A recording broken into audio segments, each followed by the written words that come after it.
Hello दोस्तों, स्वागत है आप सभी का आपके अपने YouTube channel the next level में। और आज के वीडियो में मैं आपके लिए झारखंड राज्य के महत्वपूर्ण 1000 प्लस प्रश्नों का जो संग्रह है उसका भाग 6 लेकर के आ गया हूँ। इससे पहले हमने 125 क्वेश्चन देख लिए हैं कुल अपने 5 पार्ट में, और अब हम 126 से 150 प्रश्नों तक का सफ़र तय करेंगे। इसमें मैंने आपको पहले ही बताया है कि प्रश्नों की संख्या मोर देन 1000 जाने की संभावना है, तो मेरे चैनल के साथ आप बने रहें और इसे अपने सभी साथियों के साथ शेयर करें। आप इस पर जितना प्यार देंगे उतना ही बेहतर कंटेंट आपको इसमें देखने को मिलेगा। आप बस इसे लाइक और शेयर करते रहें, और साथ ही अगर मैं बीच में कुछ क्वेश्चन पूछता हूं तो उसका आंसर भी आप कर सकते हैं। तो चलिए शुरू करते हैं आज का क्वेश्चन आंसर। और आप जानते ही हैं कि इन क्वेश्चन आंसर्स को मैं बहुत ही अच्छे तरीके से डिटेल में एक्सप्लेन भी करता हूं, तो वो भी आप चाहे तो नोट कर सकते हैं, और साथ ही साथ आप इसका PDF भी डाउनलोड कर सकते हैं। PDF का लिंक आपको नीचे डिस्क्रिप्शन बॉक्स में मिल जाएगा। ठीक है, तो चलिए शुरू करते हैं आज का क्वेश्चन आंसर। पहला क्वेश्चन यहाँ पे हमारे सामने है कि किसके नेतृत्व में 1874 के खेरवार आंदोलन ने जोर पकड़ा। किसके नेतृत्व में खेरवार आंदोलन ने जोर पकड़ा था? तो ये हुआ था किसके नेतृत्व में? तो ये हुआ था भागीरथ मांझी के नेतृत्व काल में। भागीरथ मांझी के नेतृत्व काल में ये हुआ था। ठीक है, अब इसके बारे में आपको कुछ बता दूं कि ये देखो, भागीरथ मांझी ने तो इसको 1874 में इसको नेतृत्व किया था, लेकिन इसके बारे में आपको ये जानना है कि राजमहल से इसका नेतृत्व भगवान दास ने किया था। ठीक है, वहीं दुमका से इसका नेतृत्व लंबोदर मुखर्जी ने किया था। तो इसको और भी ज़्यादा प्रभावी बनाने के लिए भगवान दास और लंबोदर मुखर्जी, इन दोनों का भी बहुत ही इम्पोर्टेंट रोल रहा है खरवार आंदोलन में। ठीक है, वहीं आप भागीरथ मांझी की बात करें तो भागीरथ मांझी को जो है आदिवासी प्यार से बाबा के नाम से कहते थे। ठीक है, और वहीं इनका जन्म जो है वो गोड्डा जिले के तलडीहा गांव में हुआ था। याद रखेंगे, तलडीहा, ये है तल और ये है डीहा। ठीक है, तो तलडीहा गांव में हुआ था, याद रखेंगे। छोटा नागपुर काश्तकारी अधिनियम कब लागू हुआ था? छोटा नागपुर काश्तकारी अधिनियम कब लागू हुआ था? तो छोटा नागपुर काश्तकारी अधिनियम जो है ये 1908 में लागू हुआ था। 1908 में लागू हुआ था। ये जो अधिनियम है, ये जो कानून है, इसका ब्लूप्रिंट जॉन एच हॉफमैन ने तैयार किया था। नाम याद रखेंगे, एग्जाम में पूछा जा सकता है, जॉन एच हॉफमैन।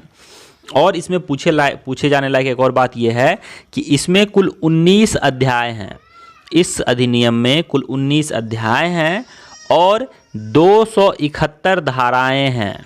ठीक है, छोटा नागपुर काश्तकारी अधिनियम में 19 अध्याय, 271 धाराएं। ठीक है, ये चीज़ आप याद रखेंगे। और इसको 11 नवंबर 1908 में लागू किया गया था, ये भी आप याद रखेंगे। झारखंड में आदिवासियों के फूलों का त्योहार का क्या नाम है? तो फूलों का त्योहार का नाम है सरहुल। सरहुल ये जो है, इसको क्यों मनाया जाता है? ये मनाया जाता है जब साल के वृक्ष पर फूल लग जाते हैं। साल का वृक्ष जब फूलों से पूरी तरह भर जाता है तो उस समय हम सरहुल पर्व मनाते हैं। इसको मनाने का कोई एक निश्चित दिन नहीं है, ये भी आप याद रखें, कोई निश्चित तिथि नहीं है। अलग अलग आदिवासी जनजातियां जो हैं वो अलग अलग समय पे मनाती हैं। इसमें जो है वो हो और उड़ाव, ये दोनों जनजातियां एक साथ ही मनाती हैं, इसे एक ही दिन मनाती हैं। सरहुल त्यौहार प्रकृति का जो परिवर्तन है और इसका उल्लास के स्वागत के रूप में मनाया जाता है। और इसे कोई भी फिक्स डेट नहीं है इसे मनाने का, ये आपको पता होना चाहिए। ठीक है, लेकिन अधिकांशतः जो है इसे बैसाख माह के अंतिम दिन मनाया जाता है। बैसाख माह के अंतिम दिन मनाने का रिवाज है।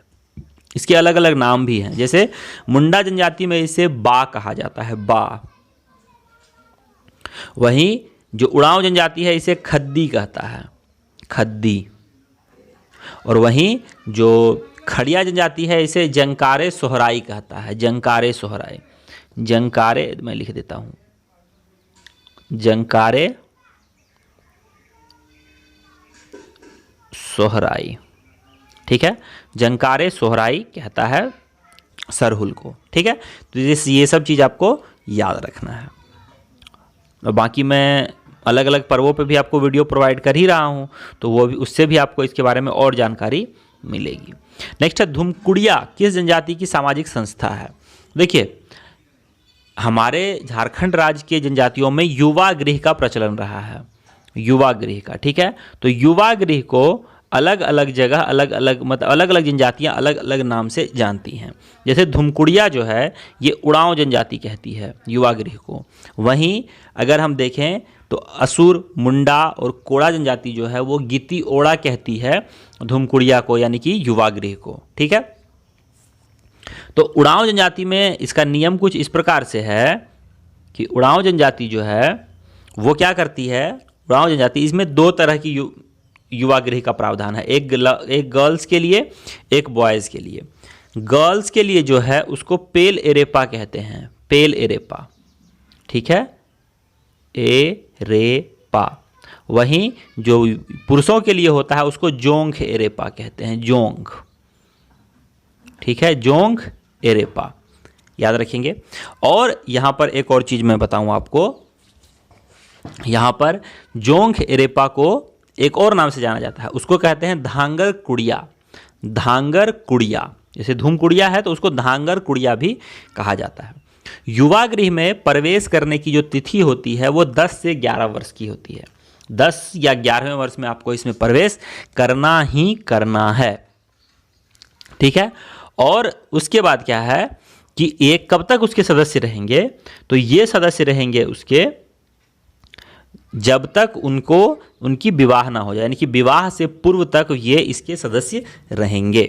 ओके, नेक्स्ट है हजारीबाग का सूरज कुंड झारखंड का सबसे ज़्यादा गर्म पानी का सोता है, इसका तापमान क्या है। तो इसका तापमान 88 डिग्री सेल्सियस यानी कि 190 फ़ारेनहाइट तक पहुंच जाता है, याद रखें आप। आगे है झारखंड में निम्नलिखित में से कौन सा त्यौहार में लड़कियां रंगीन कागज में लकड़ी बांस के एक फ्रेम को सजाती हैं और आसपास की नदी को भेंट कर देती हैं। तो ये पर्व है टूसू पर्व, टूसू पर्व, ठीक है, टूसू पर्व है ये। और टूसू पर्व जो है ये झारखंड के कुर्मी एवं आदिवासियों का सबसे महत्वपूर्ण पर्व में से एक है। यह जाड़ों में फसल कटने के बाद पौष माह में मनाया जाता है। और टूसू का शब्द होता है कंवारी, कुंवारी। अगला प्रश्न है कि झारखंड की सीमा को कितने राज्य टच करते हैं, यानी कि झारखंड की सीमा से कितने राज्य लगते हैं। तो झारखंड की सीमा से मैं आपको बताऊं कुल 5 राज्य लगते हैं, 5 राज्य। अब कौन कौन से राज्य हैं ये भी आपको पता होना चाहिए। तो पूरब में जो है यानी कि ईस्ट में इसको टच करता है पश्चिम बंगाल, वेस्ट बंगाल। पश्चिम में यानी कि वेस्ट में इसको 2 राज्य टच करते हैं, एक राज्य है छत्तीसगढ़ और दूसरा राज्य है यूपी। तो छत्तीसगढ़ और यूपी। वही फिर जब हम आते हैं उत्तर में यानी कि नॉर्थ में, तो यहाँ पे टच करता है इसको बिहार, ठीक है। और उसके बाद साउथ में इसको टच करता है उड़ीसा, ठीक है, उड़ीसा। तो यहाँ पे कुल कितने राज्य हो गए, 5 राज्य। तो याद रखेंगे आप।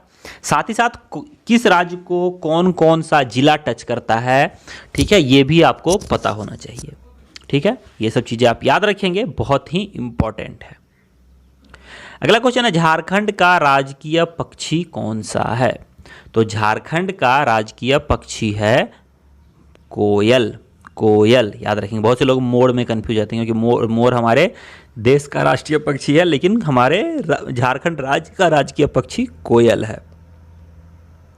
झारखंड की औद्योगिक राजधानी, झारखंड की औद्योगिक, यहाँ पे देखो आपसे राजधानी या उपराजधानी नहीं पूछी जा रही है, यहाँ से औद्योगिक राजधानी पूछी जा रही है, इंडस्ट्रियल कैपिटल। तो ये है जमशेदपुर, जमशेदपुर। झारखंड की औद्योगिक राजधानी है जमशेदपुर। और जमशेदपुर जो है इसकी स्थापना जमशेद जी नौसरवान जी टाटा के द्वारा की गई थी, ठीक है। और ये जमशेदपुर जो है ये खड़कई और स्वर्ण रेखा नदी के संगम पर अवस्थित है। इसे टाटा नगर के नाम से भी जाना जाता है, ठीक है। और यहाँ पर इन्होंने टिस्को की स्थापना की थी और उसके बाद से ही इसका नाम जो है इनके नाम पे पड़ गया, याद रखेंगे आप। आगे है छोटा नागपुर में मरांग गोमके के नाम से किसे जाना जाता है? तो छोटा नागपुर में मरांग गोमके के नाम से जाना जाता है जयपाल सिंह मुंडा को। किसे जाना जाता है? जयपाल सिंह मुंडा को, ठीक है, जयपाल सिंह मुंडा। और मरांग गोमके का कई बार आपसे अर्थ पूछा जा सकता है, तो इसका अर्थ होता है महान नेता, ग्रेट लीडर, ठीक है, ग्रेट लीडर, याद रखेंगे आप। इनका जन्म, वैसे तो जयपाल सिंह मुंडा ने जो अपनी ऑटोबायोग्राफी लिखी थी उसमें इन्होंने बताया था कि इन्हें भी अपने जन्म तिथि के बारे में नहीं पता था, जयपाल सिंह मुंडा को, लेकिन ऐसा माना जाता है कि 3 जनवरी 1903 को इनका जन्म हुआ था। 20 मार्च 1970 को इनकी मृत्यु हुई थी, लेकिन इनका जन्म जो है वो अभी भी संशय में है, लेकिन फिलहाल 90% लोग इसको यही मानते हैं कि 3 जनवरी 1903 को इनका बर्थ हुआ था, ठीक है। कुछ जगहों पे आपको अलग भी मिल सकता है, लेकिन इनकी ऑटोबायोग्राफी में यही नाम, यही एज इनका दिया हुआ है। इनके पिता का नाम अमरू पाहन और माँ का नाम राधा मुनि था। और जयपाल सिंह मुंडा इनका ओरिजिनल नेम भी नहीं था, इनका ओरिजिनल नेम प्रमोद पाहन था, ठीक है। ये भी मैंने इनकी ऑटोबायोग्राफी में ही पढ़ा था। और इनको खुद इन्होंने कहा था कि कैसे प्रमोद पाहन से जयपाल सिंह मुंडा मेरा नाम पड़ गया, ये भी इन्हें याद नहीं था, ठीक है। तो बचपन में ही इनके प्रतिभा को से देखते हुए इनकी कुछ नाम, क्योंकि ये मुंडा थे ये, तो उसके हिसाब से इनका नाम परिवर्तन हुआ था, ठीक है। तो पूरे विश्व में जो है इनको जयपाल सिंह मुंडा के नाम से ही जाना जाता है। पूरे विश्व की मैं बात क्यों कर रहा हूँ? जी हाँ, ये पूरे विश्व में फेमस हैं। 1928 में जो एम्स्टर्डम ओलंपिक्स हुए थे उसमें इन्होंने भारत को गोल्ड मेडल जितवाया था इनकी कप्तानी में, हॉकी में, ठीक है। 1928 में एम्स्टर्डम ओलंपिक में हॉकी गेम में इन्होंने गोल्ड मेडल जितवाया था। और उस समय मैं आपको बता दूं कि ये ब्रिटिश सिविल सेवा की तैयारी कर रहे थे, यानी कि ये ट्रेनिंग कर रहे थे, निकाला हुआ था इन्होंने, ठीक है। उस समय इसको ICS कहा जाता था, ऐसा अभी IAS IPS होता है उस तरह से पहले इसको ICS कहा जाता था। तो जब ये वहाँ से वापस आए तो इनको 1 साल का इनका ट्रेनिंग बचा हुआ था, तो इनको कहा गया कि अब आप 1 साल की ट्रेनिंग पूरी करो, तो इन्होंने इसे मना कर दिया और उसे बीच में ही छोड़ दिया। ये ठीक है, ये कहानी आपको बिल्कुल लगेगी सुभाष चंद्र बोस के जैसे सुभाष चंद्र बोस ने भी बीच में एग्ज़ाम तो निकाला था उन्होंने, लेकिन उन्होंने इसको छोड़ दिया था, उसी तरह से इन्होंने भी इसको कंप्लीट करने से मना कर दिया था। ओके, आगे है झारखंड में जवाहरलाल नेहरू जैविक उद्यान कहाँ है? तो यह है बोकारो स्टील सिटी में, और इसको ओपन किया गया था आम जनता के लिए 1989 से। आगे है निम्नलिखित में से कौन से शहर को झरनों का शहर भी कहा जाता है? City of waterfalls Ranchi, city of waterfalls Ranchi. यहाँ पे बहुत सारे जलप्रपात हैं। मुंडा जनजाति अपनी भाषा मंडारिन को क्या कहते हैं? मुंडा जनजाति अपनी भाषा मंडारिन को क्या कहते हैं? तो इसको ये कहते हैं होडो जगर, होडो जगर, होडो जगर। और निम्नलिखित में से किस युद्ध को युद्ध नृत्य की संज्ञा दी गई है? तो युद्ध नृत्य की संज्ञा दी गई है पाइका नृत्य को, पाइका नृत्य को। ये ऐसा इसीलिए दिया गया है क्योंकि इसमें जो इस नृत्य में जो नर्तक हैं वो सैनिक की वेशभूषा में नृत्य करते हैं, तो इसीलिए इसको क्या कहा गया है? पाइका। बिरसा मुंडा का जन्म किस स्थान पर हुआ था? तो बिरसा मुंडा का जन्म जो है ये हुआ था उलीहातू में, उलीहातू में, ठीक है। तेलडीहा, तेलडीहा में किसका जन्म हुआ था? ये मैंने अभी ऊपर ही बताया है, तो आप मुझे कमेंट करके बताओ तेलडीहा में किसका जन्म हुआ था, ये आप मुझे कमेंट करके बताएंगे। आगे है Birla institute of technology, BIT, BIT Birla institute of technology, ये कहाँ स्थित है? ठीक है, तो इसे हम BIT मेसरा के भी नाम से जानते हैं, मेसरा, BIT मेसरा, ये रांची में है BIT मेसरा। वहीं एक BIT धनबाद में भी है, इसको हम बिहार इंस्टीट्यूट ऑफ टेक्नोलॉजी कहते हैं, ठीक है। बिहार इंस्टीट्यूट ऑफ टेक्नोलॉजी, पहले इसका नाम था लेकिन अब बिहार से ये अलग हो गया है तो अब इसको बीआईटी के नाम से ही जानते हैं, लेकिन इसका original name Bihar institute of technology है और ये धनबाद में है और इसका नाम बिरला इंस्टीट्यूट ऑफ टेक्नोलॉजी यानी कि बीआईटी मेसरा ये रांची में है। पुलिस प्रशिक्षण केंद्र राज्य के किस जिले में स्थित है? पुलिस प्रशिक्षण केंद्र ये है हजारीबाग में, हजारीबाग में पुलिस प्रशिक्षण केंद्र। यानी कि अगर आपका चयन पुलिस में होता है तो आपको हजारीबाग में ही ट्रेनिंग करवाई जाती है। झारखंड राज्य के किस जिले में राज्य के प्रथम महिला अभियंत्रण महाविद्यालय की स्थापना की जानी है? झारखंड राज्य के किस जिले में राज्य के प्रथम महिला अभियंत्रण महाविद्यालय, अभियंत्रण यानी कि इंजीनियरिंग, वुमेन्स इंजीनियरिंग यूनिवर्सिटी, ये किस जिले में स्थापित की जा रही है? तो ये करी जा रही है रामगढ़ में। रामगढ़ जो एकमात्र छावनी है, ये पता होना चाहिए आपको, एकमात्र छावनी है यहाँ पे।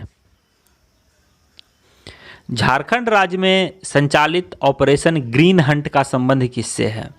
ऑपरेशन ग्रीन हंट का संबंध है नक्सलवाद उन्मूलन से, नक्सलवाद को खत्म करने से इसका मतलब है। फुलडुंगरी पहाड़ राज्य के किस जिले में स्थित है? फुलडुंगरी पहाड़ स्थित है पूर्वी सिंहभूम में, पूर्वी सिंहभूम में। आगे है सारंडा वन राज्य के किस जिले में अवस्थित है? सारंडा वन, तो सारंडा वन है पश्चिमी सिंहभूम में, पश्चिमी सिंहभूम में, ठीक है। इनमें से कौन एक क्रिकेटर खिलाड़ी झारखंड राज्य से संबंधित नहीं है? तो यहाँ पे देखिए वरुण एरोन ये झारखंड राज्य के हैं, pace bowler fast bowler. Mahendra Singh Dhoni पूरी दुनिया इसको जानती है। सौरभ तिवारी ये लेफ्ट हैंडेड बैट्समैन है, लेकिन उमेश यादव जो है ये विदर्भ के लिए खेलते हैं। ऑप्शन नंबर डी इसका सही आंसर हो जाएगा, ठीक है, विदर्भ के लिए खेलते हैं ये। मोहन आहूजा इंडोर स्टेडियम राज्य के किस शहर में अवस्थित है? Mohan Ahuja indoor stadium, Mohan Ahuja indoor stadium जो है ये स्थित है जमशेदपुर में, याद रखेंगे। मोहन आहूजा इंडोर स्टेडियम जमशेदपुर में स्थित है। बासुकीनाथ मंदिर राज्य के किस जिले में स्थित है? अब देखो बहुत से लोग बासुकीनाथ मंदिर को देवघर में क्लिक कर देते हैं, लेकिन ये गलत है मेरे दोस्त, ये गलत है। बासुकीनाथ मंदिर जो है ये दुमका में है, दुमका में है, ठीक है। बैद्यनाथ मंदिर जो है वो देवघर में है, लेकिन वहाँ से जो आप बासुकीनाथ जाते हो तो वो आप एक जिला क्रॉस कर लेते हो, वो है दुमका में।